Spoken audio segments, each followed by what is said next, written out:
So I'm here at Techvana, part of Digital Nations, and we've got a lot of hardware here. And I want to talk and introduce you to Katie. Now, Katie's one of the people who's responsible for all of these people spend Sunday afternoon playing some very old computer games. So tell me, Katie, what are we trying to achieve here?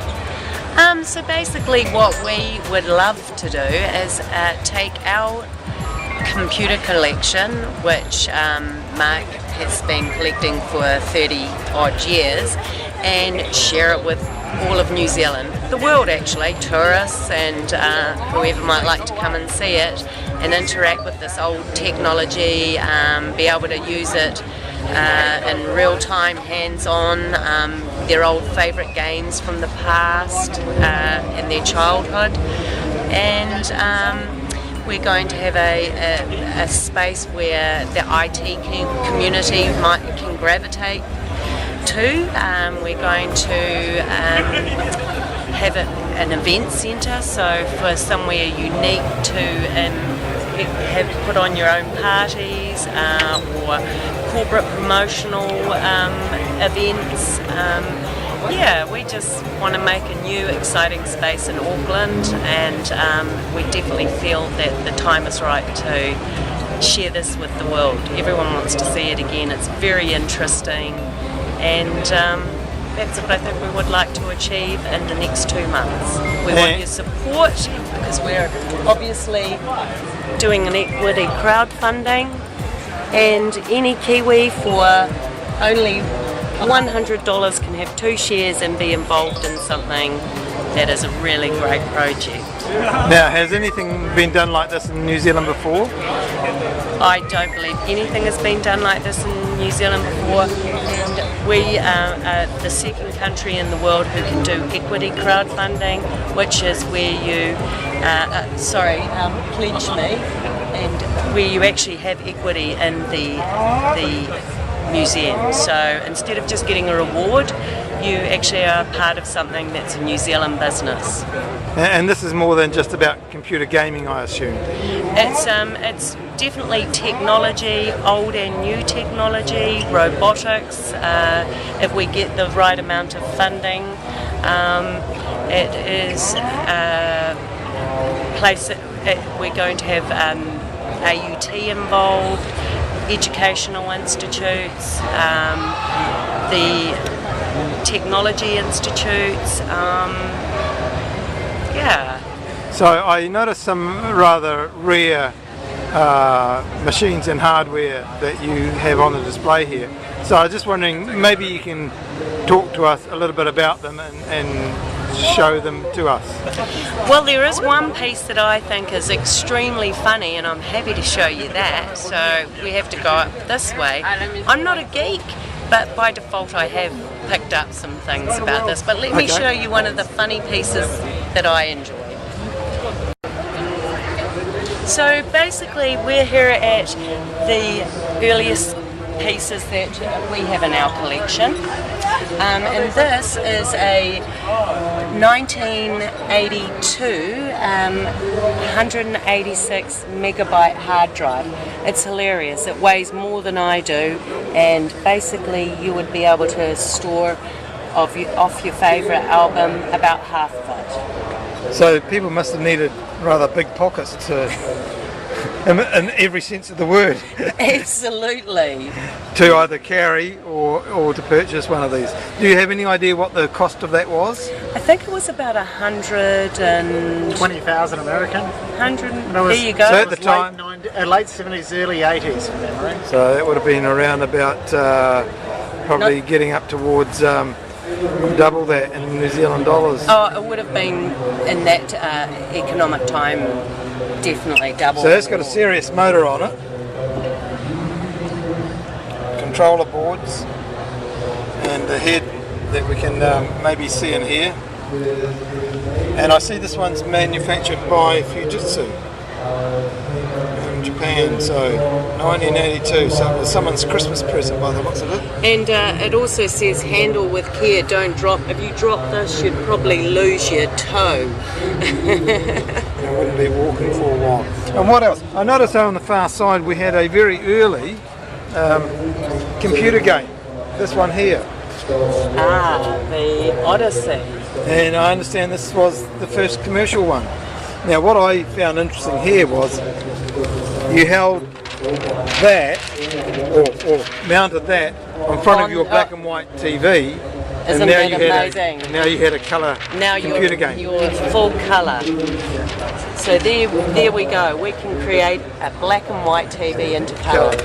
And I see we've still got all the original cartridges and dice, and cards. Yeah, it was interesting because basically back in those days your games came with tactile things that it wasn't just all about scoring on the screen and things like that. You had all this other interesting stuff to play with when you didn't have your TV plugged in. And how have you actually accumulated these? Because a lot of these were never sold on the New Zealand market, were they? No, well, Mark's been a collector for a long time, so the process has been him always searching for things on Trade Me predominantly. But I guess the beauty of collecting is that one man's trash is another man's treasure, and sometimes we don't know how valuable and rare these things are. So he has acquired things, and it was a constant process of living in a 200 square metre home, which I probably have far less of that home now because computers have built up around me. And so you're hoping to actually have the museum as a reality, if all goes well, early next year as a real starting process. Absolutely. We're definitely getting all the support, and the feedback is positive. We've had 7 people, sponsors, jump in behind us immediately, and we just feel that we're on the path, the correct path here. The way things are moving, we may be opening up our doors sooner than next year, but worst case, we hope to have something that the public can come to by April next year. And how much funding are you expecting to raise with the fundraising campaign at the moment? So our lowest end target would be $250,000 and up to $1 million, so 750,000. And that just what those levels are, those different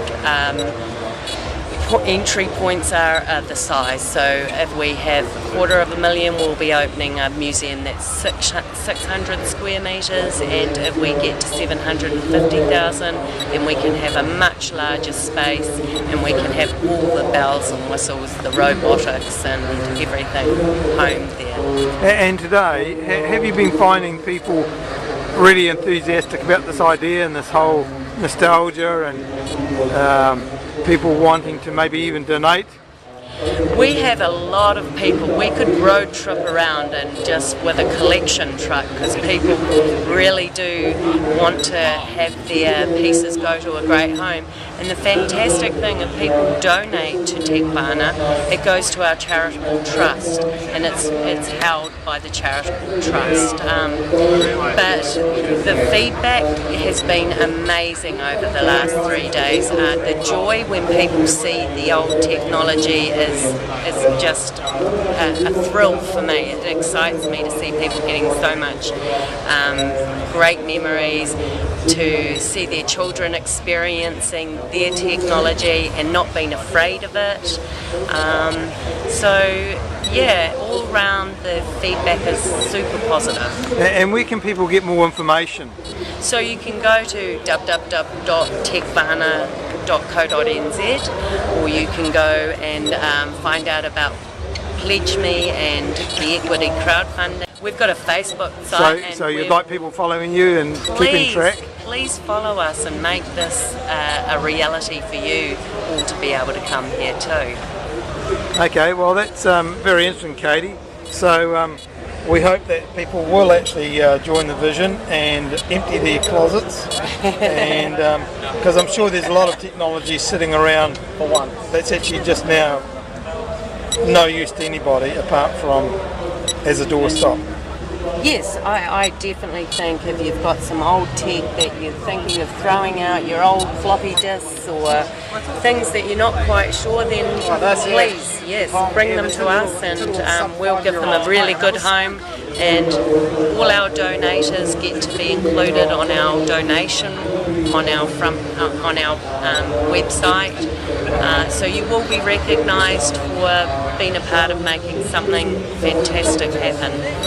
Okay, thank you very much, Katie. Thank we'll you. go back to playing a game.